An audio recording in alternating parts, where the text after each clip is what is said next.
What's up, reviewers? It's your man, Benny Blue, and this episode of the podcast is brought to you by rotosurance.com. Protect your fantasy team by buying fantasy sports insurance today. Go to rotosurance.com and use our promo code JBBenny20 for 20% off your order. And in 5, 4, 3, 2, 1.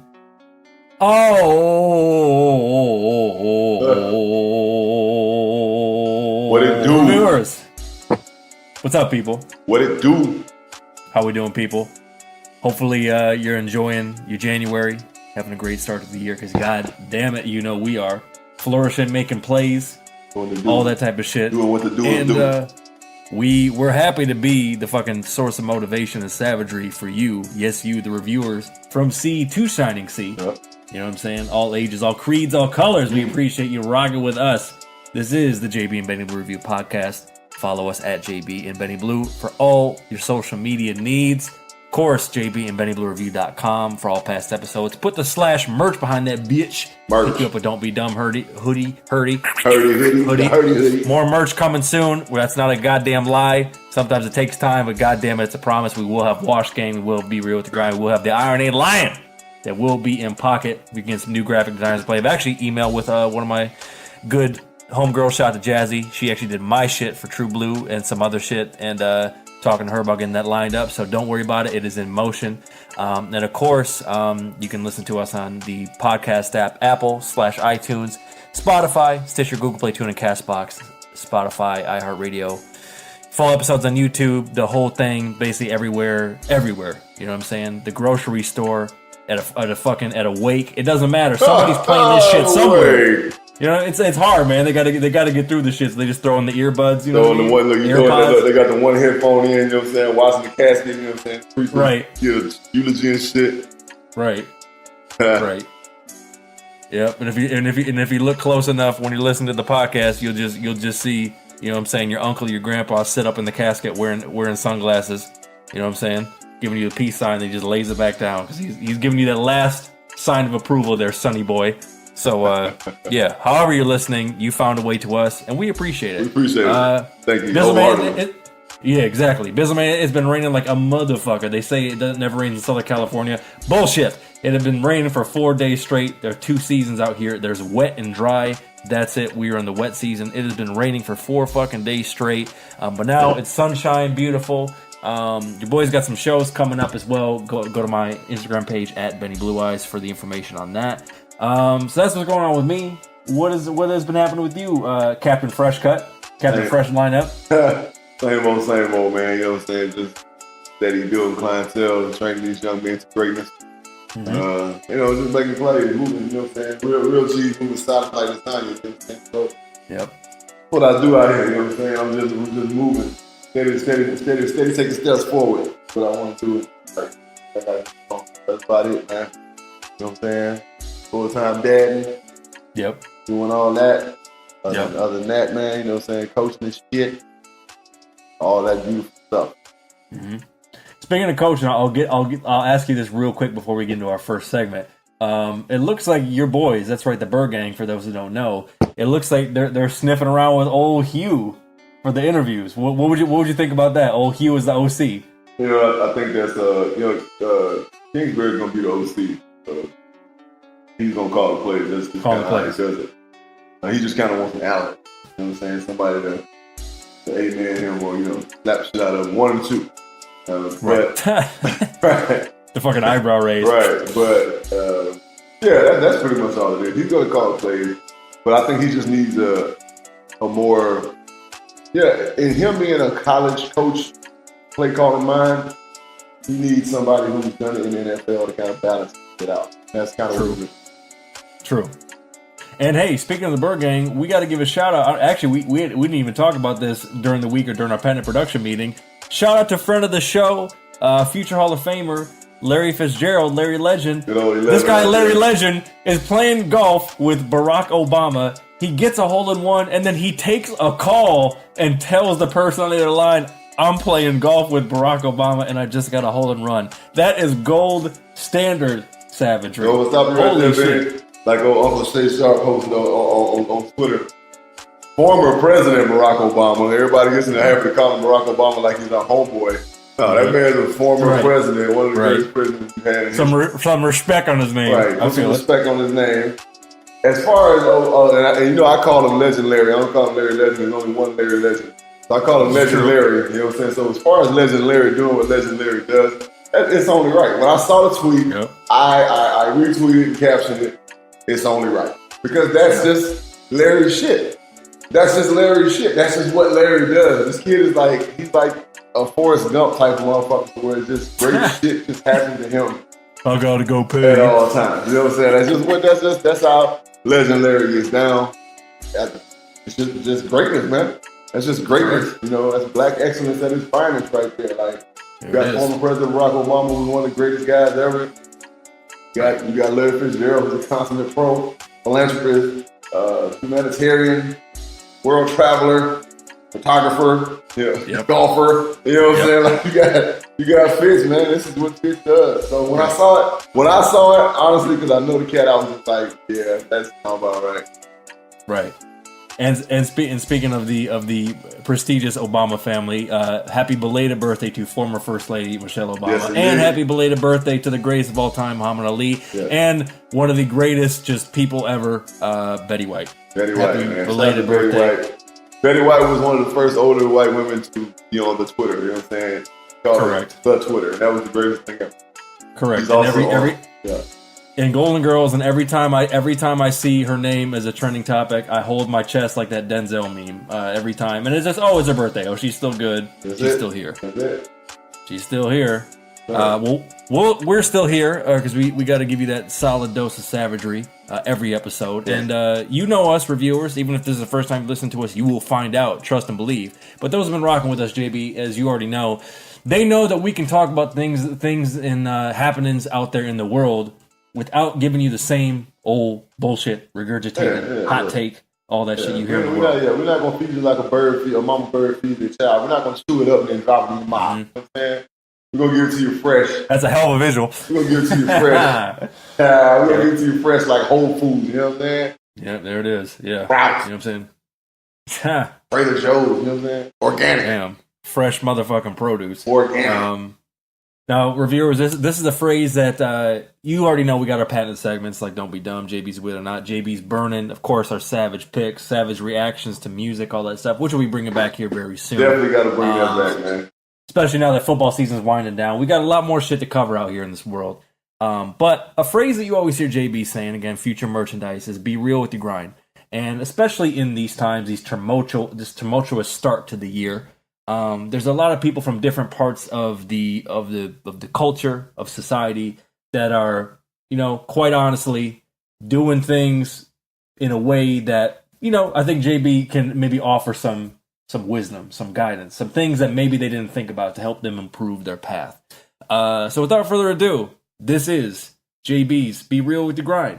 And right off the bat, our guy, Mr. Dibbin' and Dabbin' himself, we often play his instrumentals on this podcast. Future, we like his music. He's got a new project out. I personally haven't checked it out yet. I know I haven't listened to it yet. I'm sure I will. Okay, so you haven't either. He did an interview, and this has been, obviously you got to take interviews with a grain of salt, but the general punchline of the interview is that he was afraid to tell his fans that he quit drinking lean, and kind of more in depth about like his quote unquote drug use in general, because a lot of his records him to popping Percocets and this whole thing. Druggy. Yeah, and he makes it sound cool, but that's just the thing. Right. As we've talked about with some of our favorite artists like Jay-Z when we covered 444 and other artists, the reason why we continue to listen to them is because we can see their growth and do things that they're talking about. We were talking about that on the Meek Mill album a couple episodes ago. Right. So, Bizzleman, with that in mind, with his new music out, obviously Future's honestly about around the same age as you. He's about 37, 38, getting close to 40, getting close to that age where it's like you would think, okay, what's the next evolution for him? So when you hear shit like that from his mouth, what does that tell you about his grind and how he can, take it to the next place? Honestly, I think that's awesome, man. And I can understand him and not telling his fans, because people are so easily influenced. Right. These fans are so impressionable. It's like he'll come out and be like, "Yeah, I don't drink lean no more," but he might lose a whole whole fan base, especially the younger fan base, because they're stupid. You know what I'm saying? I just hate to say it. They just are. Like, a lot of these kids are just putting their HD rappers and quote-unquote superstars doing it. And Future is, like we just spoke about, he's a druggie. He raps about it. You know, Percocet, probably Percocet. 30 soda in the styrofoam. You know what I'm saying? Like, these are some of the lyrics that he just spits out. And again, he makes it sound cool. So, yeah, I can see the reluctance. I can see him hesitate and say, you know what, I don't even know if I want to tell people that I don't drink lean no more. But honestly and truly, for a human being standpoint, for a health standpoint, great job. Because lean has killed a lot of rappers, especially in Texas, where they really started drinking stuff. Big Mo, Big Poke, you know what I'm saying? A lot of these guys, you know what I'm saying? MC? Yeah, they getting up out of there, man, you know what I'm saying? Like, so it's like, that stuff is not good for your body. Yeah, it was something that everybody was doing at one point. Again, he made things sound cool, but he's growing up. He's got 1 million kids. And I imagine this man just wants to take another step in his life. That's awesome. Good job, Future. Right. I'm anxious to see what this album tells. I want to see is there a growth factor to it. You know, only time will tell. So I'm definitely, you know, I gotta have, me personally with albums, I have to listen to it twice. So I have to have time to listen. That's why one of the reasons why I haven't listened to it yet. Because I know I ain't got time to just sit there and dissect it, process it, digest it. Right. So speaking of raising up the youth, we'll take it to basketball real quick. So the Boston Celtics are a pretty good team. Yeah. They got a lot of good players. They got a lot of players fighting for minutes. And it was a very interesting thing because what had kind of come out with in terms of what Kyrie was saying to, you know, in his interviews or whatever. Part of it I liked, but part of it I didn't. I appreciate the fact that he said, you know what, I had to call LeBron and say, you know what, I was being hard-headed. I was being stubborn during that time. We probably could have kept it together. And, you know, he was the young guy who wanted to have the shit on his back. However, he then proceeded to throw some of his guys under the bus. Young guys that are on the come up, that are trying to get better, they're trying to fight for their role. And lest we forget, Bizzle, man, the Celtics without Kyrie Irving went to Game 7 of the Eastern Conference Finals last year.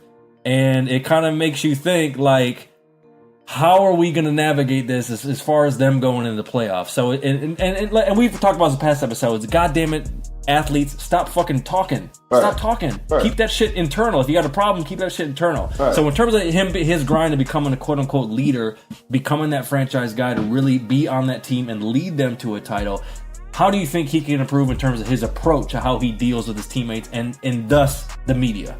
People don't understand is Kyrie Irving's young. Like, Kyrie Irving is what, still young. 25 years old? Yep. Maybe 26. Kyrie Irving is still a baby, honestly. He's been in the league a long time because he came out, you know what I'm saying, after his first year of school. True. So, he did like 3 months in Duke because I'm out of here. Right, exactly. So he's still a kid himself. So being a kid, he can't lead. You know, even when LeBron first came in the league and Kobe first came in the league, they weren't leaders. When Jordan first came in the league, he wasn't a leader. Shaq wasn't a leader when he first came in the league. You have to grow into that role. You can't just step out and like, boom, bam, here I am. Nah, you got to grow into that. And with that, and that growth, you need experience for that growth. And it has to be in you. Like, let's just be real. That's very true. That's probably the realest ingredient of a leader. It has to be in you. You can't just say, hey, I'm a leader. It just don't work like that. Cats got to see your actions. They got to see your actions on the court. They got to see your actions off the court. They got to see your actions in practice. They got to see the way you interact with other teammates. All these things have to be seen. And Kyrie just didn't get it. You know, Cameron said a line and paid full as Rico. He said half these niggas want to be the man just cuz. Speaking of A Boogie in the skating rink. And that's been the realest shit ever spoke in so many situations. And that goes for Kyrie. He left that team because he wanted to be the man just cuz. Right. He didn't want to be in LeBron's shadow, which is fucking crazy to me because they could have I think they could have won 2 championships there. I agree with you. Them together, 100%. With the band all together, I think they could have won 2 championships. So you have to have that in you. And honestly, I don't think Kyrie is that guy. I don't think he's that guy. As bad as he wants to be the man, I just think Kyrie, he can come in, he can be great at key moments. Correct. Correct. Just like he did when he was with the Cavaliers. Correct. Yeah. Probably the best number 2 you could ever hope for. Trust the best number 2 you could ever hope for. Yeah. Oh, yeah. Trust me when I say it. Everybody says, oh, LeBron wouldn't win a championship without Kyrie. You're damn right he wouldn't. Right. You goddamn right he wouldn't. He wouldn't win a championship without Dwayne Wade or Chris Bosh. Right. He wouldn't, you know what I'm saying? So, right. Shaq wouldn't have won championships without Kobe. Like, you know what I'm saying? Like, Kobe wouldn't have won championships without Shaq. Like, he wouldn't have won it. Like, Shaq wouldn't have won a championship with Miami without D-Wade. Like, don't go there. Like, but you have to be that. You have to be built for that leadership role. You got to be built for it. If you ain't built for it, people have to respect what you say out of your mouth. And that respect is earned. And I don't think Kyrie's earning respect. I just don't think he's that guy. To be real. I think he's too emotional. I just don't think he has it in him. Yeah, and you damn sure if you have an issue, you damn sure the first you got a bunch of microphones in your damn face. You can't be like, another thing. Nah, yeah, I don't like the socks that fucking Jason Tatum wears. What are you talking about? But see what I'm saying? The characteristics of a leader. Even a young leader wouldn't do that. Right. Emotional, you know what I'm saying? Like, would never do that. Like, you know what I'm saying? Never do that. They would just be like, you know what? Hey, we got work to do. Or, what do you think about Jason Tatum? You know what? That's what practice is for.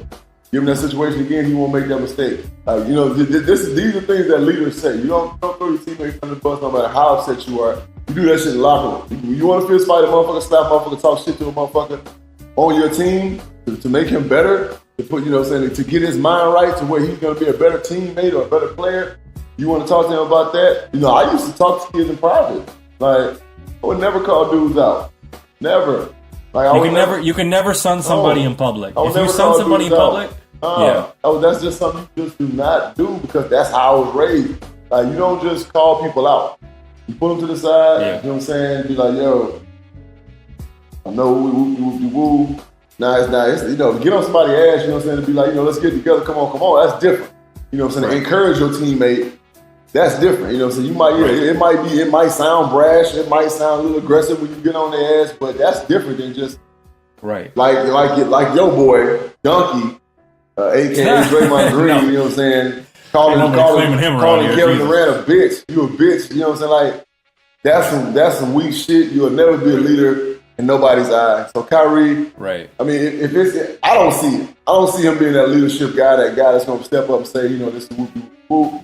And you know what I'm saying? Now on the court, he'll lead the way. But that's because he's a selfish son of a bitch and he wants to get hit. Mm-hmm. So it might look like he's leading the way, but he ain't really leading. He's just trying to will his team to win because he wants to be the man. So this is all about what he's doing, the flash. When it's time to make the big shot, I make it. It's not always what it's about. So Kyrie, grow the fuck up. That's all I'm gonna say. Grow the fuck up. If you are that leader, show people you're that leader. Because it ain't nothing that's gonna be, you know, you gotta that respect has to be earned. You can't just put a crown on your head and say, hey, I'm the leader. That shit gotta be earned. You got guys like Al Horford on your team, you know what I'm saying, who've been through the fire. You know what I'm saying? So you can't call yourself a leader of the team when Al Horford. You know what I'm saying? Like, maybe you need to shut the fuck up and learn from Al Horford. You know what I mean? Right. That's a fucking t-shirt for Boston fans. Right. Shut the fuck up and learn from Al Horford. Bingo. You know what I'm saying? Bam. They did it, man. Shout out to our Boston reviewers. Hey, well, what I'll say is this: sometimes your presentation can imply your intention. Yeah. So if you're saying shit in public, that means you're almost weaponizing it at that point. So be careful because your words can have power. Right. And as JB says, be real with your grind, and then people may respect you more, and then you may get a better performance from your team. But it's up to you, Kyrie. Yeah. It's up to you, baby. When motherfuckers know you'll die for them, they'll die for you. That's just how. Correct. And finally, speaking of living or dying, especially, you know, we sympathize for everybody out there, you know, especially that are starting real shit, starting to really feel the pains of the shutdown, government workers, TSA agents, all that stuff. I mean, I wouldn't blame any one of you for walking off. God bless you for all showing up and being pros when you don't know any idea when you're about to get another paycheck, and that's some shameful shit. That's wild. But we ain't getting into that necessarily. I want to actually relate this to JB, obviously being a father, being a coach, being a mentor. You see this all over the country, but it's really kind of come to a head in LA. There's a really big teacher strike happening right now, and really it's the same type of issues you hear about with teachers all across the country. Class sizes are too big. They don't have enough resources, and they're not getting paid enough. And now it's only January, and they're like, yo, and just like the shutdown, there's no sense of when this shit's gonna end. No, they're not showing up to work, and I don't blame them. So in terms of your perspective as a father wanting to get the best for your kids' education, you know, Governor Bridges, you know what I'm saying, Commissioner Bridges, how do you look at that in terms of how this thing can really improve and get on the right track? Well, one thing I was talking to my daughter about this because she goes to school in LA. Yeah, mighty cool. You know, and Crenshaw is one of those schools that I really don't think they have that problem because there's not a lot of kids in high school. One thing I can say about Crenshaw and other inner city schools in LA is that them kids are bad as fuck. And to be a teacher, like, you're a teacher because you want to be a teacher. Like, let's be real. Let's put that out there right now. Yeah. Being a teacher ain't no glamorous fucking job. You're a teacher because you love educating young men and women. You're a teacher because that's your passion. You want to be an educator. Like, so shout out to all of them. My mom was a teacher. And I used to, you know, when I was younger, I used to sit in her classroom, you know what I'm saying, listen to some of these dudes, you know, mouth off to my mom. I used to get mad, like, you know what I'm saying, like, look, I was a little shorty, little big motherfucker. Like, I used to get upset, like, fuck, you know what I'm saying? I done stepped the dude like 3 times my size, like, yo, you stop disrespecting my mom like that. You know what I'm saying? Like, right, real shit. But gee, these kids are bad. I'm not just saying like LA, kids are just bad everywhere now. No respect. You see videos all the time on Instagram and on Twitter of kids cussing teachers out and teachers like stalking them and shit, like right, getting nose to nose trying to stun a teacher. Yeah, calling teachers bitch ass niggas and all this shit, like wild shit. Like you and they do that because they know, like, with all the rules and all the laws nowadays. Motherfucker, I didn't know nothing about that shit when I was young. Right. Benny, I did not know about that shit when I was young. I had fear of most of my teachers. Right. You know what I'm saying? Because I didn't want to get in trouble with my teachers. Ain't no way in hell I would have cussed none of my teachers out or said nothing crazy to my teachers. You know what I'm saying? White, black, other, it don't matter. Right. Like, because it just wasn't for me to do. Right. It was respect. It was respect. No matter how much I hated them or I didn't like them. Yeah. I respected them. Yeah. I'm like, you know what? Hey, you the teacher, I'm a student. And other than that, you know what I'm saying? Woo. Now, again, we talked about respect with Kyrie. Respect is given, it's not earned. You know, I mean, it's earned, not given. So if you got a teacher who shows you respect and a teacher who's trying to teach you, genuinely trying to get you better, like, these kids out here gotta stop being stupid. And it's just in them. Like, really, it's unreal, Benny. It's crazy to me. And again, I'm always in these schools. You know what I'm saying? So from Gilbert High School where I coach, just kind of walking around the campus, you know what I'm saying, hearing these kids talk and, you know what I'm saying, like, and that's lower level bullshit. You know what I'm saying? Right. You get to LA, that's full throttle. Yeah. These kids are career criminals, gang members, you know what I'm saying? Some of these kids, you know what I'm saying, these teachers trying to teach them, kill motherfuckers. Then they don't even know. Right. So I feel the teachers, I feel them, you know, they want smaller class sizes. They need to get paid more. I'm gonna be completely real with you. I tell people all the time, I honestly think that the highest paid people, some of the highest paid people in the world that just have jobs, teachers, policemen, and firemen, should be getting paid. Mm-hmm. First responders should be getting paid because they risk their life to help others. And in this day and age, teachers are damn near risking their life too. Right. Like, be real. How many fucking school shootings that we had in the last 3-4 years? Right. They're getting from all angles. You know what I'm saying? These kids, again, we just talked about they getting worse and worse, talking shit to teachers. So I feel you teachers in LA. Stay strong, be strong. It's got to be better. It's got to be better. And all it's doing is making our world better. So, yeah, pay them men and women because they out there getting it. Like, they on the front line of this war. You talking about a war? Oh, that's a war. And they on the front line. So shout out to the teachers in LA, be strong, don't give in. Like, I mean, it's hurting me because my daughter is not in school. You know what I'm saying? Even one of my babies are in school. But at the same time, I feel it. I understand. I get it. Like, something's got to be done. And the only way to do it is to get people's attention. And to get their attention, you got to say, you know what, fuck you, I ain't working. Right, exactly. Hey, America, all I'm saying is you've seen what it's done in other markets. Just go. It's probably not gonna happen with old Pumpkin Man in there, but like, man, fuck these reefer laws. legalize this shit nationwide. There's a lot of money in taxes with that, and all that shit. Yeah. In a lot of states, they use that money for education infrastructure. Why not? Though? Hey, look, I said this when people wouldn't even say this. I used to just ask myself all the time, why in the fuck would they not just legalize marijuana, tax it? How much money that shit would bring to our country? Yeah. Motherfuckers ain't committing crimes on weed, bro. You know what I'm saying? Right. They not. Motherfuckers get high and everything gonna go up. You talking about the economy just shooting through the roof? Taco Bell gonna be fucking, they shit gonna go crazy. Right. You know what I'm saying? Right. While your child's getting an education, there was a man sitting on the couch eating a Pop-Tart, smoking a blunt, and for that we say thank you. We say thank you. Podium speech. Right. The thumb is shaking, the fist is out, Gotta have the thumb, politician thumb. Right. You know what I'm saying? Make eye contact with everybody. Do this shit. Yeah, man. We got down to a science around here, baby. Legalize it. America, we gotta be better, man. We just gotta be better, America, in general, as a whole. I put a lot of positive videos up on IG.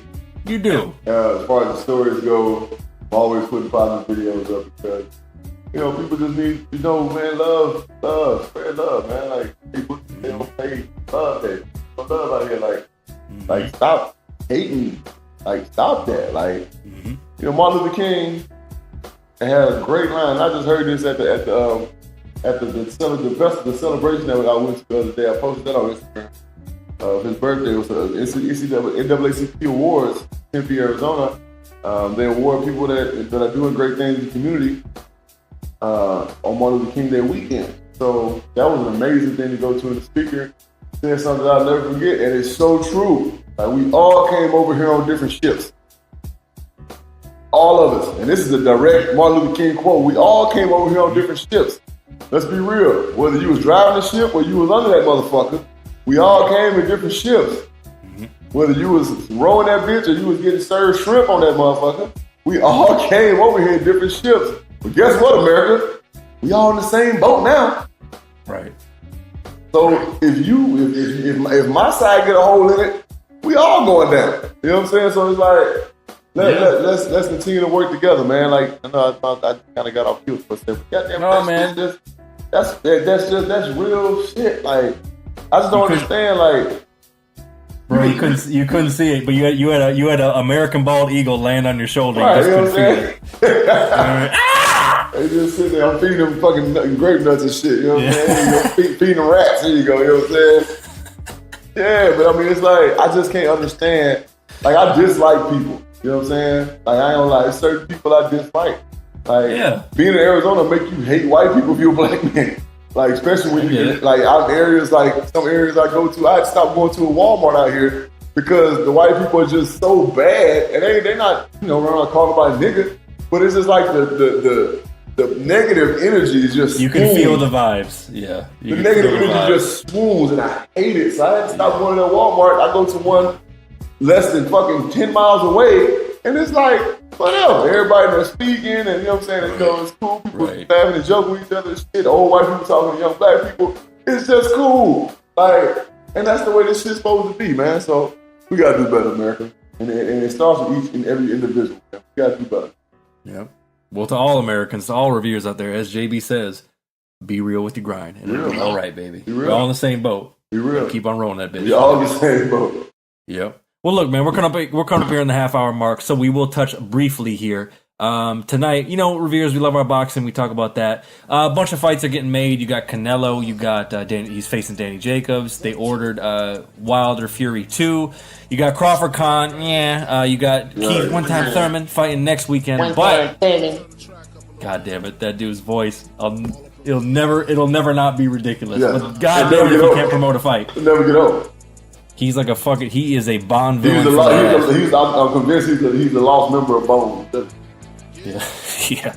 Yep, exactly. But tonight, you got Senator Manny Pac-Man Pacquiao versus Adrian the Problem Broner. And they are fighting for a belt, turns out, WBA welterweight championship. Winner, it's an interesting match, because, I mean, look, Pacquiao's 40. He's already Hall of Famer. Who fucking knows in his brain if he's going to keep fighting. Meanwhile, you got AB, who's been kind of had a up and down last few years. He got a new trainer, and he's got a lot of talent. But I mean, we've heard that talent potential bullshit talk before. So it's going down tonight, Vegas MGM Grand. How do you see it shaking out, and what do you think is the residual effect of this bout? It's gonna boil down to, I hate to use the word careful in boxing, but it's gonna boil down to whose defense is the best. Right. They both get punched, and they both got punch power, and they're both been on the canvas before. So we know that they're both warriors in their own right, but I think it's gonna boil down to who's less wild with their punches, who stays busier. I honestly don't see either one of them get knocked out in this fight. I just feel like if whoever stays busier will win the fight. Be real with you. Whoever stays busier is gonna win the fight. We spoke about it in the past production. Is Broner gonna let his hands go? He has a new trainer. That's the thing. We'll see. Only time will tell. We got a couple hours here before the undercards get going. So it's like, who knows? Right. I'm not exactly excited about the fight. I'm gonna watch it because I ain't seen the fight in a minute. So I'm gonna order it and I'm gonna watch it. You know what I'm saying? Because again, I ain't seen the fight in a long time. So just sit there and drink some beer. You know what I'm saying? Shoot chill with my kid. You know what I'm saying? Might have a couple folks come over, might not. You know what I'm saying? Just sit and watch the fight. Hopefully it's an entertaining fight. Again, hopefully we see some busy hands and some good movement. Which both of them kind of do. Like you said about Broner, he's kind of been still for the last couple years, just kind of standing there, taking some shots, not really giving them. Pacquiao's gonna move. That's why his calves are the size of grapefruit. Like he's gonna move. Pause. So it's like, yeah, we're gonna see. Only time will tell. I'm looking. I just like to see the undercards. Really, fights like this. And this one is not like a fight that I'm just super excited to watch. I like to watch the undercards. You know what I'm saying? Because you're gonna get some swinging with the undercard. Yeah, Badu Jack's on the undercard. Badu, he's a good fighter, and then he's fighting that dude Broner, who was talking a lot of shit with a heavy fucking Brooklyn accent. That shit was fucking entertaining. You want to talk about paid in full? That sounded like fucking Cam talking to old boy who came back after he got out. Talking to Kermit the Frog. Get this Kermit motherfucker out of here. Yeah, you sounded just like that. Kermit the Frog. Oh man, yep. So it's a good undercards. Winner. Who do you got? Who's winning? I say Pac will win it just because he's the more intelligent fighter. You know what I'm saying? Again, and he's the war. He's more of a warrior, really. So if they start swinging them things for real, and Pac don't get caught with like a fluke shot like he got hit with old boy, he's cool. Because Pac can take him and give him. So I just think Pac will win it by decision. Again, I don't think nobody gets knocked out. Maybe somebody gets knocked down, but I don't think nobody gets knocked out. Right. It'll be a decision fight. Yeah, I think Broner wins it. I think Broner wins by decision, and unfortunately, as we've talked about in our longer boxing segments, particularly when we watch the Ward Kovalev fight, some of the other ones, unfortunately, I think Broner is going to win due to some judges card bullshit. I think one of the judges is going to score it really badly and give it to Broner, and then I think Broner is going to proceed to talk a ton of shit. And then I think every single welterweight is gonna come in like the fucking WWE and stare him down in the ring and be like, "All right, you got the belt now." Right. Exactly. So Errol Spence gonna be there, Crawford's gonna be there, fucking Keith One Time Thurman's gonna be there, Sean Porter's gonna be there, and they're all gonna be fucking mean mugging the shit out of your ass. These are all. While your dad brushes your hair after you got a robbery victory. These are all. Right. These are all. You know what I'm saying? Like super tier fighters. Another thing I want to say to your boy Floyd Mayweather, stop. Is he trying to take attention away already? Oh, not even that. Just stop. He went over there and fought that kid. Oh yeah, the exhibition fight. Yeah, come on now. Stop, bro. Like, come on now. Like seriously, stop. What is this fucking Rocky 1? You know what I'm saying? Rocky 2, where he's fighting fucking Hulk Hogan and shit. Right. Come on, bro. Like that shit is weak, man. If you really want to fight. You really want to fight. Right. All them fuckers you just named. Yep. Or you can get a fight. If you really want to fight and put your shit to the test and prove that you the man and continue to prove you the man, you can get a fight. Right. Or you can get a real fight. So stop, Floyd. I really just want Floyd to fade off into the darkness, become a philanthropist, start doing good things in the community, which he doesn't fucking do. Like, Stop worrying about yourself. Stop spending money on strippers. Like, bro, just grow up and like start doing for the community, man. Like, become the champ that everybody has always wanted you to be. Like, you know, the champ being a champ, the undisputed champ used to be a prestigious accolade. Now it's just like, whatever. It's a joke. You know what I'm saying? Like, reinvent yourself like that. As opposed to I agree. Talking about Floyd with money. I just saw some shit on Instagram the other day. He's standing there behind a bed with suitcases of money, talking about this Floyd Mayweather. Nobody said shit about Floyd Mayweather. Who said that? 50 Cent? Yo, constant antagonist, and you listen to him? Like, shut up, bro. Go start. That's a whole game. That's a whole game for them to get more likes and shit. Go start doing some shit in the community. Make people's lives better. Like, without them doing anything for you. Everybody works for Floyd. Like, oh, you know Floyd? Yeah, because he's paying you because you're doing something for him. Right. On payroll. Dumbass. Anyway. Well, anyway, you definitely know how I feel about him as a fighter, but, you know, as a person, I mean, you know, I know there has been some growth, but hey, baby, that's a whole other topic for a whole other day. But I'll tell you what, the reviewers know that we are for the people. Always. So when we come back, it's championship weekend. Oh God, this is gonna be so awesome. This is gonna be crazy. It's gonna be fan-fucking-tastic games. It's gonna be crazy. And I'll tell you what, man, like we kind of said about last week in the divisional round, you can make cases for any one of these teams to not only win this game, but baby, win the big one for all the money. But we'll get into that after this special advertisement announcement. But when we get into our patented Savage pick. So in case you forgot, you were listening to the JB and Benny Blue review. And bitches, we love you. Yeah. We'll be right back.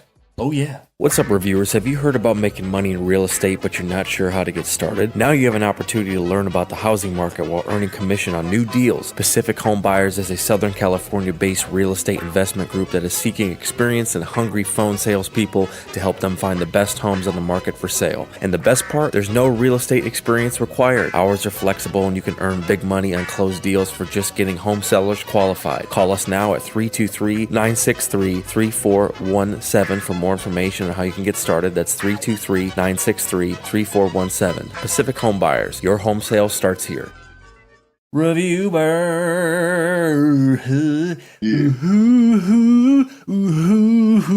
We're back. Yeah, buddy. Reviewers. We are back. JB has some sweet, despite his sinus problems. JB has some sweet vocals sometimes. You know what I'm saying? Yeah, we do. You know what I mean? That song, that fucking Minnie Riperton song, that song will never not be Eddie Murphy at the piano holding Dave Chappelle. Right. Reggie. Reggie. Oh, man. Classic movie. It's crazy because young cats don't even know that's Dave Chappelle. I know, right? He still got the gap in his teeth. He's mad skinny. Yep. Women be shopping. Shit. Women be shopping. You can't stop a woman. He was the ultimate hat comedian. That shit was awesome. He had the fucking hat with the boxers out. It's like every comedian everybody hates. Oh, it was great. Anyway, we digress. We are back because we're watching some boxing tonight, as we talked about in the previous segment before our special advertisement announcement. But oh my God, you know what's going down tomorrow? Come on, reviewers, they've been doing this long enough, baby. You don't know, now you know. It's Championship Sunday, baby. Mm-hmm. That's right. That's right. It's going down. Before we get into Championship Sunday, we got to see what happened on divisional round weekend last weekend. And with the drum roll, please. JB's at 121, 108, and 2, and your boy is, let's just run away with it. I'm sorry. 139, 91, and 2. Yep. And I'll even be a gentleman, Bizzle, man, because I know this is the rubber match. You won the first season, I won the second season, or maybe the other way around. Yeah, I want to say, yeah. 1-1, this is the rubber match. I will be a gentleman, and I am going to, yes, reviewers, I'm putting this on wax. I promise I will recount like the fucking 2000 election, only not fuck it up. I will recount every pick for the entire season. Don't do me like Florida in these streets, bro. Right, the hanging Chad, you know what I'm saying? We're going to get this shit right, you know what I'm saying? So I will recount, however, I do have a pretty steep lead, but let's see what happened this past weekend, individual weekend round. So, with the first game, with the AFC game, we both picked the Chiefs, and we were right. Chiefs ended up running away with it at home. As you heard, reviewers on last episode, yours truly was kind of on the fence, picking the Colts, but I'm glad I didn't. They prevailed. Obviously Mahomes is out here eating 27 for 41 with 278 yards. Davian Williams got a touchdown. Travis Kelce did what he did, got 108 yards receiving, all that good shit. We both picked up. How about them Cowgirls? I mean, Cowboys. How about them Cowgirls? Yeah, how about them? Because they went to fucking L.A. and young C.J. Anderson, who's sporting a little weight around his waist, but nonetheless, it helped him because he got fucking two TDs. Nice little 1-2 combo with Gurley. They ended up beating the Cowboys. And then your boy foolishly, that's right, foolishly, picked the Chargers, the L.A. Carson, fucking Torrance, South Bay, fucking Barstow, Vegas Chargers. Yeah, man. And they got basically whooped the entire time. They started making a little comeback in garbage time. By the Patriots, you can expect that shit. They're 8-0 at home. You know, fucking Sony Michel got goddamn 3 TDs. Good lord. Yeah. And finally, to JB's credit, he was onto something with his magic with his drafting team, the EAGLES Eagles. However, you know what I'm saying? The ball goes through Alshon Jeffrey's hands. Shout out to Doug Peterson for being a good coach. Being a great coach. You know what I'm saying? Putting his arm around him, saying, "Yo, it's not your fault, baby. We got here." You know what I mean? So this is my thing, Benny, and I've been trying to talk to people. This is a little football education for the layman who we about to go on, okay? First of all, Cowboys Rams, all right? Yep. I'm not a Cowboys fan by any stretch of the imagination. You and me both. This is Coach Bridges talking, okay? So there he is. The Rams, great job running the ball. One thing I love about Sean McVay, if it's working, he's going to continue to do it. That's the trait of a great offensive play caller. If we go do it, you stop it, right? So, TJ Anderson comes in the game. He didn't run one sweep. He didn't get one screen. He ran the ball up the middle every time, and he was thrashing the ass. Now, here's my problem with the Cowboys. They have 2 great defensive minds, all right? As quote-unquote a 2-headed monster people put it in a while, right? They not once ran a line stunt. They not once brought pressure up the middle. They didn't do anything different when they saw 35 coming to the game. Now, the Cowboys defense is good enough because they have super speed at linebacker. All right, that way they can cover Gurley out of the backfield. That's not a problem. They can run. So it would have been nothing for them to bring 5. You know what I mean? To mix it up between the tackles, to run some ETs, some TEs, some TTs, three-game line stunts with a linebacker. They didn't do anything to stop the run. They arrogance took over. Egos took over. Like, oh no, my front 4 can hang with your 5. They made the Rams offensive line look fucking phenomenal, and they're not. Correct. Oh, I mean, they're not. They're far from it. They're not. They got Witt, who's an OG. Snapper, what the fuck his name is, the left guard. He's a jerk. They're an average offensive line. Let's be real. I mean, they're not nothing special. But the Cowboys just made them look real fucking good. And I think the Cowboys defensive line is pretty special. Right. But that's one thing. The second thing we're going to talk about is Alshon Jeffrey. All right, I feel bad for that kid because he made some unreal catches in that game. He did. All right? He made some phenomenal catches in that game. But, of course, the people only know when you fuck up. All right? So everybody said, like my quarterback at my high school, I said something to him. He said, "You should have caught it, hit his hand." I said, "Well, let me tell you something, quarterback.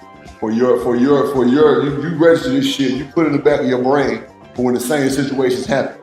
No disrespect to Nick Foles because he did his thing. He did his thing through the whole time he had to start and roll.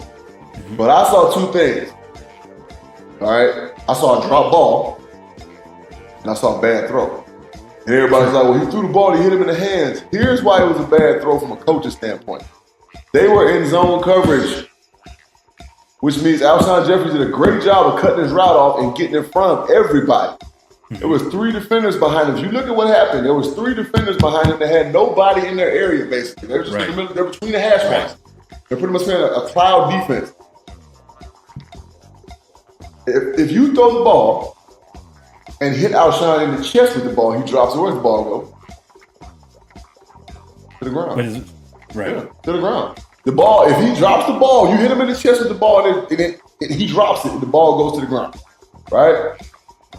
There's 3 defenders behind him. Why in the fuck would you try to throw the ball to keep him running? He got greedy. All right? Trust me when I say he's a dart thrower now. He's the professional quarterbacks. He knew where he threw that ball. Right. So if he would have hit him in the chest with the ball, first of all, 9 times out of 10, Alshon would have caught that one.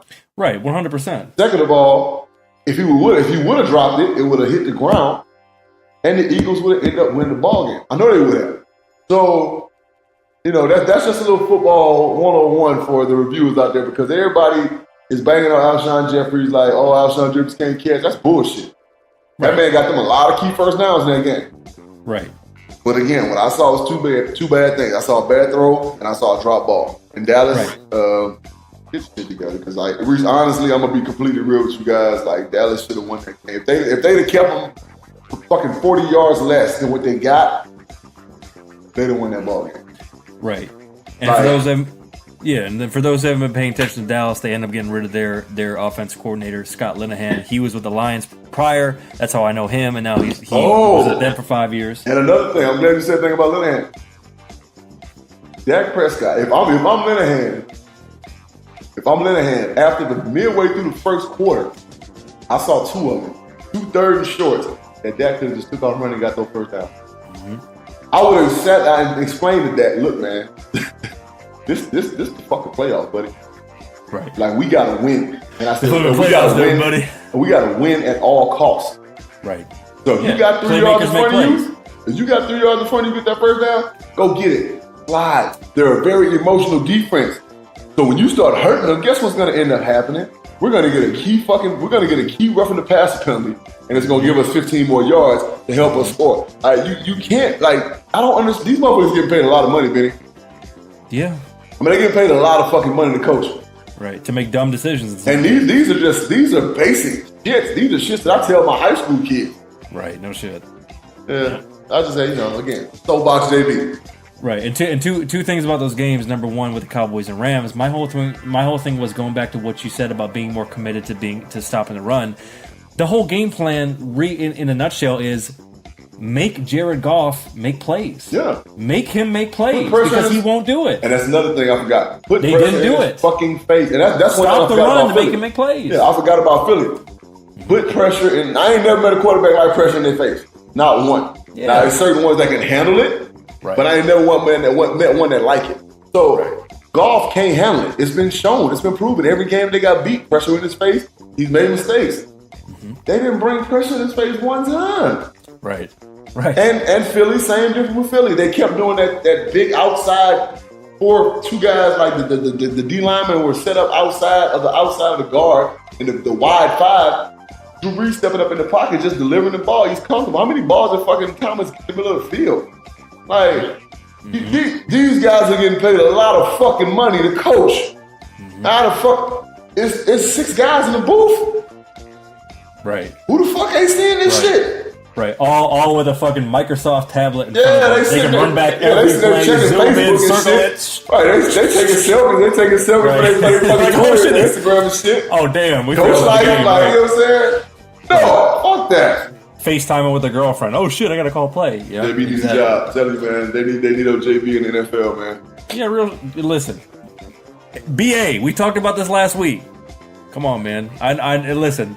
Here's what we'll do. You know what I'm saying? Yours truly, we'll come out and watch over the Phoenix house. It's all good. We got it. You know what I'm saying? Bizzleman will ride out there to the Bay. What's up? And I know Tampa Bay, love to all of our Tampa Bay reviewers, but pretty sure it's not the top of his list to go be a resident. But God damn it, if it's an opportunity, come on, BA. I mean, hey, friend of the podcast, Bruce Arians. All I'm trying to do is get my foot in the door. You know what I mean? Exactly. That's it. Exactly. And quick note about what you're saying about Alshon Jeffrey, and just in that scenario, period, because people get so hung up on it because obviously when the play happened, they feel like that's the whole reason why everything turned on them. Right. It takes two to tango. Foles is having a solid game. Alshon Jeffrey is having a solid game. And it's like you said, if they're in zone, why is Alshon Jeffrey in a position where he has to try to high point the ball? He's in zone. Catch him in stride. Let him slice up the zone. Get that yak. Not even that, bro. Like you don't like you in this position. And this is the one thing I'm going to tell Nick. If I'm a quarterback coach, when I'm calling players, we want to protect the ball. That's all I'm saying. Protect the football. Protect the football. And when a quarterback hears protect the football, that means his throws have to be a little less risky. Right. And he needs to keep 2 hands on the ball at all times in the pocket. Right? That's what that means to him. Yeah. You know what I'm saying? So no, you don't want to keep him running. That's the problem. That was the problem. Right. He threw the ball to keep him running. You're right. So with the clock, where it was. Yeah, he threw the ball to keep him running as opposed to throwing the ball just to get what you can get because you were trying to get an extra play because it was right before the 2-minute warning. So yeah, just throw the ball, hit him in his stomach with the ball. He'll fall down. We get up. It's a 2-minute warning. Now we got time to come to the sideline, chop it up by whatever we're gonna do. We got 2 whole minutes and 1 fucking timeout. Right, exactly. Yeah, and if they, like you said, if they are in more prevent, if they are playing that soft, there were 3 defenders behind him, bro. Yeah. If he was a man, okay. If they were a man and safety was fucking 10 yards back, okay, great. Yeah, keep him running. Yeah. You know, now it's a situation where but it was 3 dudes behind him. They were all visible. Yeah, hit him in the chest, stop the clock. Let the 2-minute warning hit and go talk about what you're going to do. Like, exactly. Let the other people concoct some real shit. Like, I don't know. Hey, NFL GMs, owners, coaches, you're listening to the musings of a man who should be in your employ. If you I need to be an analyst or something. Wait, man. This is why you do what you do on this fine audio recording, because you already know people fuck with us, and if nothing else, it's gonna let the people know that your talent must shine. Yeah, you know, in the world. You know it's real. You know what I'm saying? The gift of gab, the mouthpiece. You got it. You know. And speaking of got it, oh baby, we got them picks for that ass. It is time. We ain't gonna hold it back any longer. Like dogs on the chain, we're letting them loose. It is 2018/19 NFL Championship Weekend Savage Picks. Cue the motherfucking music. Let's go right now. Oh, 2 games, and there can only be 1 from each conference. Oh, man. NFC, it is your LA Rams going in the big gumbo bowl, baby. They're going down to New Orleans, and the line is 3 for the Saints at home. Man, I mean, there's, weather's not a factor. Obviously, you've seen what's been established with the running game. Rankin's out for the Saints, if I'm not mistaken. So that's going to be interesting how that affects the run stopping. Big run stopper. Drew Brees versus Goff. McVay versus Peyton. Playmakers on each side of the ball. You'd probably give the edge on playmakers to the Rams, who have been playing better week by week. But obviously, we know how the Saints can play at home. They're going to be fired up. Reviewers, as you know, I picked the Saints to not only go to the Super Bowl, but win the Super Bowl. So those are kind of some of the factors. What else do you have in the mind for what is important to this game? I think that the Rams' running game gets stymied, right? And it's because they're going to watch the Dallas tape and say, you know what, this guy's not going to beat us, all right? This guy's not going to beat us. So they're going to stymie that run game. Now, don't get me wrong. The Rams probably end up finishing with about 80 yards, but ain't going to be no 150, 250-yard games going on. That dome is going to be fucking crazy, all right? And I'm talking about a whole nother level of crazy, because if I ain't mistaken, when the Saints went to the Super Bowl last time, they had to be road warriors. They never played at home. You know what I'm saying? They only played 1 game at home, and that's when they played us, and they beat us. If I'm not mistaken. So the other games they played had to be on the road because they were a lower seed. Yeah, it's finna be bad in that dome, buddy. I mean, it's finna be like you have never heard or believed or could believe. Like, I'm talking about Richter scale type shit. So what the Saints are going to do, and I'm going to tell you how they're going to do what they're going to do. Their defensive backfield is good enough to run with anybody that the Rams have that's going to speak. Anybody. All right, their defensive backfield is scrappy, the ball hogs, and they've come along. I told you earlier in the season who's going to be a key for them going into the playoff run, and that's Mr. Eli Apple. He showed up in every game. So Mr. Eli Apple is going to be on Woods. They can put whoever on Cooks or Eli Apple. It don't matter. Whoever is doing what. I pretty much think they're going to play a nickel the whole game. Yeah. Right? Yeah. Unless it's like first down and CJ Anderson comes in the game. But they have to know that with 35 in the game, he's not running no tosses. He's not running no screens. Now, I'm not going to say he's not going to get more into this offense because he's been there for 3.5 weeks now. But based on what you've seen, you know that when 35 comes in the game, he run the ball right the middle. Now, what the Saints will do is they'll pressure. They'll bring safety. They're going to bring pressure in Goff's face. They have to. They know they have to. They can't let this kid just sit and get in the rhythm and be able to throw the ball because the dome can only do so much. But they're going to bring pressure. Peyton's going to do what he's going to do. Play calling wise, Drew Brees is going to do what he's going to do. I honestly think that they're going to have a plan for Donald. And I think Dominican Sue blew his load last week because he really played out of body. Like he showed up, he hadn't been there all year. Yeah. He's just been a guy all year. He ain't really did shit all year. He's just been a guy. So I think they blew their load. Drew Brees will be stepping up, delivering that ball. Kamara's going to be a huge factor because they're going to try to shut down Thomas. I think the Saints are going to win it. I think 3 points is a pretty good line. I think Vegas did their thing on that. I think they'll win it by 3 points. I think that's exactly what they're going to win it by. But I got the Saints in the Dome. I cannot go against the Saints in the Dome because I've been there. I know what that shit is. Right. Yeah, man. You brought up as far as what we were talking about with the Cowboys and certainly not making adjustments and not playing to their strengths and just being smart, kind of like what you're saying. People get paid a lot of money just to be smart. Right. You know, I mean that's why you're. I'm gonna just say this, Benny. To have common football sense, to not have enough, to have the capacity to say, you know what I'm calling ain't working. So I might need to try to do something else. Let me just throw this little wrinkle in just to see how this looks. Throw something different at them what they're seeing, because all they're seeing is a 4-man front, and all they're doing is running zone. Like that's all they were doing is running zone and hitting it quick. Right. Like it was ridiculous. It was like elementary. Like what are you doing? Exactly. You put one guy in that gap and deter that play 2 or 3 times, and he won't run it no more. Right. Well, I mean that's why they had 22 points. You know, they could have. The Cowboys are really capable of being dynamic, but listen, they ain't in it anymore. So fuck all that. But in terms of learning from their mistakes, I think the one thing the Saints are going to be able to do, because in a way they are going to have to adjust with it's going to be hard. It is going to be hard for them to stop the run. Oh yeah. Is it going to be as like you said, in terms of fucking blowing the load, getting your shit off? I do think that also translates to what happened with the run as well. Because like you said, I don't believe it's going to be that dynamic, especially from a 1-2 punch thing as it was last week. Yeah. But it's still going to be their biggest challenge, right? Is stopping the run.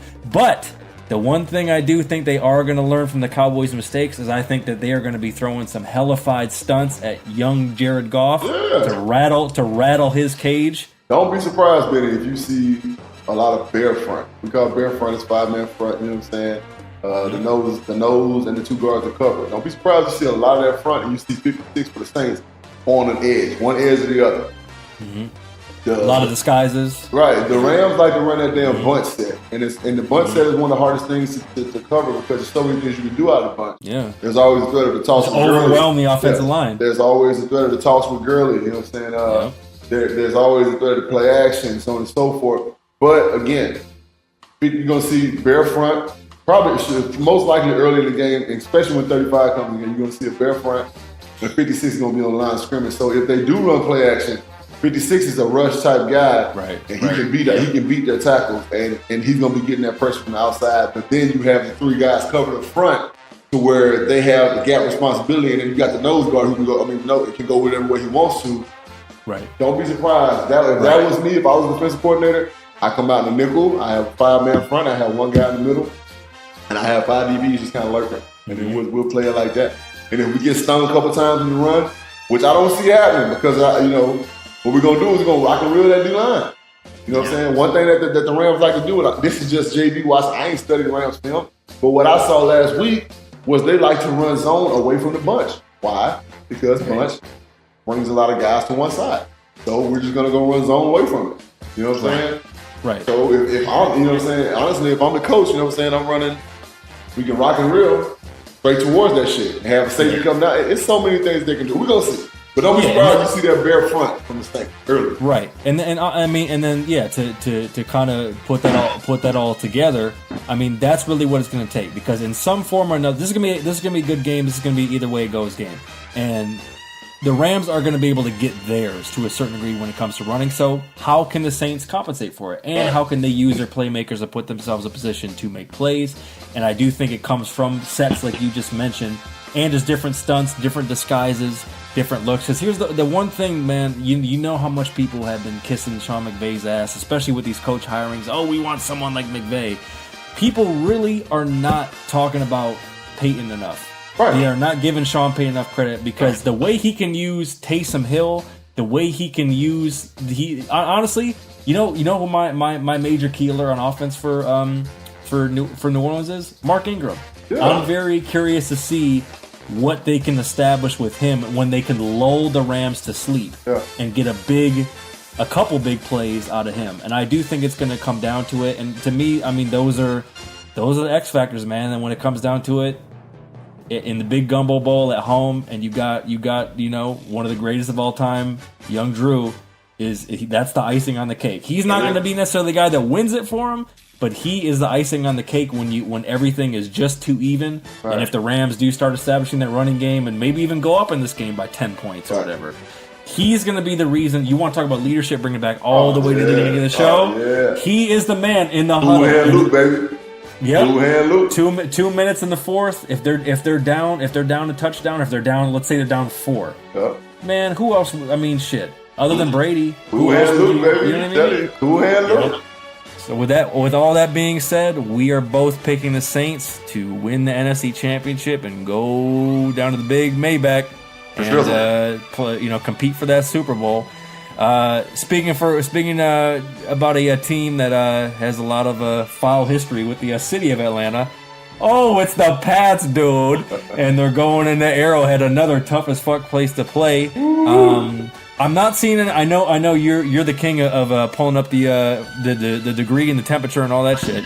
I know it's going to be chilly. I don't know if we're looking at a snow bowl. No, I don't think there's a snowstorm. There is a storm system hitting the Midwest right now. I've been seeing that shit. Yeah, Lord knows it's January. If there's you know what I'm saying. So we're gonna I'm gonna pull it up right now, but we're just gonna talk about right now. Just about weapons. Right? Weapons. Mm-hmm. Okay, so we know what Kansas City got, right? Mm-hmm. They got Tariq, you know what I'm saying? They got the 2 running backs, you know what I'm saying, that filled in when Hunt went down. Mm-hmm. Yeah. They got Mahomes. They got crazy Mahomes, they got Kelsey. Man. So it's like I told you last week, we did our picks, that there's not going to be a more prepared team in the playoffs than the New England Patriots. Mm-hmm. They came out and whooped up on a hot Chargers team. Yeah, I mean a hot Chargers team. Yeah. And it's like now we have to look at the fact that we have Andy, who is one of the most prolific play callers. All right. And again, all the weapons he had. But what's going to stop my pick is that defense. KC played against who did they beat last week? They beat the Colts. They beat the Colts, right? There were a lot of batted balls that game, right? A lot of batted balls. I mean, it was a lot of batted balls, right? 95, Jones' name, right? A lot of batted balls. There's not going to be batted balls with Brady. He just don't do that. He throws balls in the throwing lane. I just feel like I can't go against Tom Brady, bro. Like, not in these situations. Right. Just can't do it. Like, hasn't failed yet. I just can't do it because I know what he's capable of. And I just feel like, I told my man the other day, it's either going to be the battle of the young bucks or it's going to be the old dogs. It ain't going to be no one or the other. So it ain't going to be no Kansas City, New Orleans. You know what I'm saying? It ain't going to be no Rams in New England. It's not going to be that. It's going to be the young bucks face off at quarterback, or it's going to be the old heads. That's all it's going to be. I can't see that no other way. The old dogs and the young bucks. You know what I'm saying? The old heads ball sponsored by Ben Gay. I gotta call New England because of that fucking defense. All right, that's the entity that KC don't have. They don't have that defense, and we all know. Belichick will take a bunch of cats from Walmart, line them up, and make them a great defense, man. Right. And that's what he's done. Can you catch? Good, you're hired. So I got to roll with the Patriots, man. I got to. Mm-hmm. Man, it's like a movie that you've seen 10 times. You know the ending to it. You know, you got Belichick, you got Brady. They've established something with having Sony Michel back. Edelman's going to do what Edelman does, and they can rise to the occasion from a play calling standpoint and a scheme standpoint, not necessarily a playmaker standpoint on the defensive side of the ball.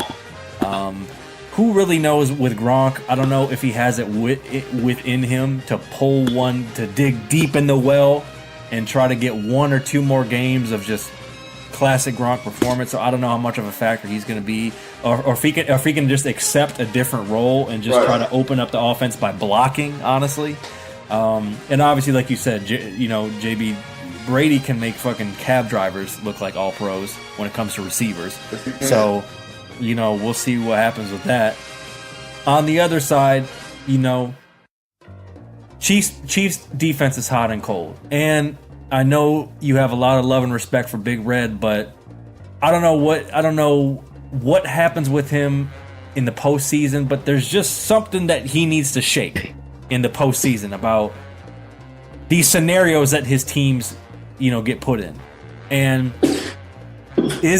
is the Chiefs offense dynamic enough, that powerful enough for even if it's a goddamn Big 12 game, like you saw with the Rams and Patriots, or the Rams and the Chiefs earlier in the season, you know what I'm saying, fucking 107 to 103 type game. Is it going to be that? How much of the factor is the home field advantage? How much of the factor is the weather going to play into it? Well, the weather's going to be, I don't think it's going to be doing nothing weather-wise. It's going to be cold. It's going to be about 27 degrees. There was supposed to be a winter storm to come through there, but it's kind of like passing like that. Right. So weather's not going to be a factor. But you got two outdoor teams anyway, two cold weather teams, so I don't really think that's going to be a factor. I just know, like we talked about, and I've said it a million times, I love Big Red to death. He gave me my start in the NFL. I always love that man, always respect him. Something happened. Something's there, something's wrong. Andy teams just don't finish when it comes to winning the big dance. And it'd be great to see Andy win one. That'd be awesome. And he can retire, because I know he's chasing it. I know he's doing what he loves to do, but I know he's chasing that ring. It'd be great for him to just say, you know what, I'm out. Got that ring, I'm gone, baby. But with that old grump over there on the other side, that old grump over there on the other side, man. Wearing a fucking garbage bag with holes cut in it. Yeah, oh, man. I can't. It's just, if it would have, man, any other coach, I'd be like, Chiefs. Yeah. Any other quarterback, I'd be like, Chiefs. Any other defense, Chiefs, all day. No. Pass defense, gonna do what they do. As dynamic as Mahomes is, and all the improbability he's got, and then that rocket arm, this ain't gonna happen, man. This ain't gonna happen. He's gonna be disappointed, man. Well, damn it, I'm saying Chiefs. The Chiefs are going to win it. They're going to win it late with too much offense. Everything you're saying is going to come true for 3.5 quarters. But at the end, the chickens are going to come home to roost, and the Chiefs are going to be too much. They're going to get away out of there with a win by the hair on their chinny chin. They're going to be doing the tomahawks. They're going to break the curse of 1994 Joe Montana, and they are finally going to get back to the Super Bowl with just too much firepower. It is going to be a hellified game, but at the very end, with just too many fucking playmakers, they are going to escape with a win in the AFC Championship. And it's going to be the new gunslinger versus the old gunslinger, and I'm still picking the Saints to win the Super Bowl. But we'll cover that shit. That's what I'm talking about. I'm taking the Chiefs. Yeah. Well, reviewers, that is our Savage Picks for NFL Championship weekend. We will see who's right, who's wrong, who's both right, who is both wrong. Bizzleman, anything else for the reviewers before we get on up out of here and enjoy the rest of our weekend? Safe weekend, man. Happy Martin Luther King Jr. Dr. Martin Luther King Jr. weekend. Be safe, man. Remember why we celebrate the man's legacy. Again, show love, man. Black, white, other. Again, we came over on different ships, but we all in the same boat. Remember that. You thought you was better than us. Hey, they know who I'm talking to. When you put that fucking dickhead in office that's in office right now, but now you understand that you ain't shit either. You know what I'm saying? There's a higher power that ain't none of us equal to. Honestly, because it's always somebody with a bigger motherfucking. This big bank take little bank. It's always somebody with a bigger bank. All right. So word to Warren Buffett. We gotta hold it down for us. Period. You know what I'm saying? Us as the people, right? Bottom line, we gotta love each other as people. We gotta show each other love, take care of each other. Hey, do something nice, man. Everybody, another thing. You know what? And another thing. Fucking 10-year challenge bullshit, man. Oh, we're talking about a JB's I don't Broner. give a fuck how you look 10 years ago. I really don't. Right. I don't even remember how I looked 10 years Bitch, ago. you look the same. I don't give a fuck how I looked 10 years ago. Be real with you. I don't give a fuck. I don't care. I'm 38 years old, about to be 39. I know how I look right now. All right, because life is about growth. I don't want to fucking look back. I don't care about looking back. Right. All right, but one thing I'm going to say, and I don't give a fuck, I know some bitches that had surgery, full on surgery. And I probably seen one bitch who did the 10-year challenge that had surgery. The rest of you hoes out there motherfucking fronting fraud, hiding shit. You know what I'm saying? Because you know you're wrong in these streets. Run around with a I motherfucking... don't have any pictures from 10 years ago. Stop lying. Run around with a black hole belly button. Right. Stop lying. Scars above your pussy and under your titties. You know what I'm saying? Like, I'm playing games, man. You know what I'm saying? Be real. Be Stop real fucking lying. Shit, it's 2019. Stop fucking lying. Goddamn, if you had surgery, fuck it. You had surgery. Right. Feel me? Like, I don't give a fuck. And I promise you, 90% of dudes don't give a fuck either. Like, stop fucking lying, man. Right. Here's another thing I want y'all to stop lying about. Being obese is not cool. Yeah. Like, I'm dead serious, bro. Like, everybody wants to come to bat for these fat chicks. Like, being obese is not cool. It's not. It's just not. Like, everybody's like, oh, she let her love herself and be who she is and love who she is. That's cool. But if she really loves herself, then she better herself. Right. That's real shit. If she really loves herself, then she better herself. You know what I'm saying? Right. Dudes, it was just a stream on a thread on Twitter, and this broad, she posted a drawing of a chick. You know, she was a little cushy, little lumpy. You know, and her question was, guys, if your woman looks like this, are you loving her how she is, or are you encouraging her to lose weight? And of course, every dude on there was like, "Oh, I love women like this. I love bitches like this. I love women like this." Yeah, you do until it's time for you to be with one. Mm-hmm. Because see, here's the truth about it: either they can go up or they can go down. Correct. And if you encourage her to be who she is, 9 times out of 10, she's gonna go up. And I'm talking about her weight right now, guys. Right. You want to get that woman pregnant? She's gonna gain 40 pounds in pregnancy. Yeah. And if her lazy ass ain't doing shit when she ain't pregnant, what the fuck make you think she finna get it cracking when she have a baby? Right. If you really love her, you'll tell the truth. If you really care about the girl, you'll tell the truth. Women, if you really respect and love yourself, you would do something about it. Like, everybody ain't gonna be a motherfucking fitness model, but be the best you. You sitting around motherfucking drinking, going to the club, eating, showing pictures of you eating every time we see you. Like, and you chubby as a motherfucker. Like, yeah, okay, it's cool right now when you fucking 23. But when you turn 33, you doing the same shit and that weight start adding up on your ass. Hey. Man, It's gonna be you and your teddy bear, sweetheart. I ain't with it. And same niggas that was telling you, oh yeah, I like women like that, gonna be going to the next bitch that's in the gym. Right. You gonna be getting cheated on with your dude by the bitch with the bitch in the gym. Mm-hmm. Like, stop being stupid. Like, we gotta stop lying as a culture. We gotta stop lying about. Everybody's so sensitive. You saw the Family Guy shit? Mm-hmm. Yep. No more gay jokes on Family Guy? Yeah. We can't make fun of gay people no more? Cause gay people make fun of heterosexual people. Right. Any chance they can get, they make fun of them. You know what I'm saying? They poke at you, they pry at you, they push their gay on you. Like, so Family Guy can't talk about gay people? You know what's real equality is if we can all make fun of each other. If we can all laugh with each other. And that's what Family Guy was about. We all got our own bullshit. We all got our own bullshit. That's what Family Guy was about. Family Guy was about calling everybody on their bullshit. From blacks to whites to Jews to Mexicans to fucking fat to ugly to pretty to gay. Mm-hmm. It don't fucking matter. They was on everybody's head, and that's what made the show amazing. That's what made the show amazing. Like, we so sensitive as a people nowadays. If you can't say the word gay, and motherfucker look at you, you can't say that. Why? He gay, he gay. She gay, she gay. What the fuck I care? Right. But I'm gonna call it how I see it.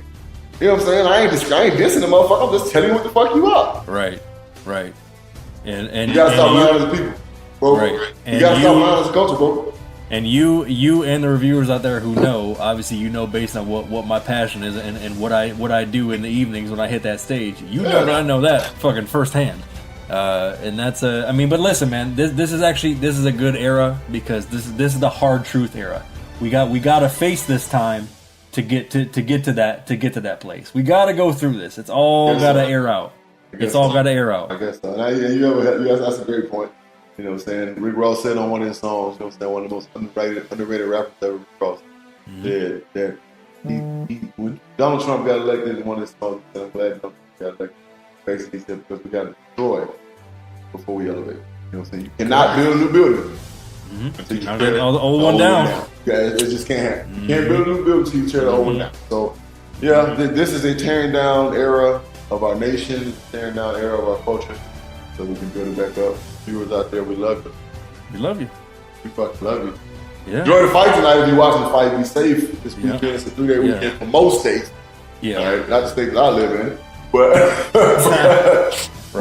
a 3-day weekend for most states. And I think that's subjective. I think companies they pick and choose. Yeah, I think there are a lot of companies that do in Arizona that do give 3-day weekends and Martin Luther King Day. So I just don't know if the kids go to school or not. I would have to. Yeah. But federal government abolish Columbus Day and make that into the fucking National Indigenous Peoples Day. Right. Come on now, stop bullshitting.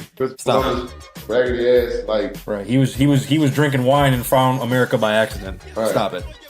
He was so drunk he thought it was India. Hence the name. They're not Indians. They're Native Americans. Right. Fucker.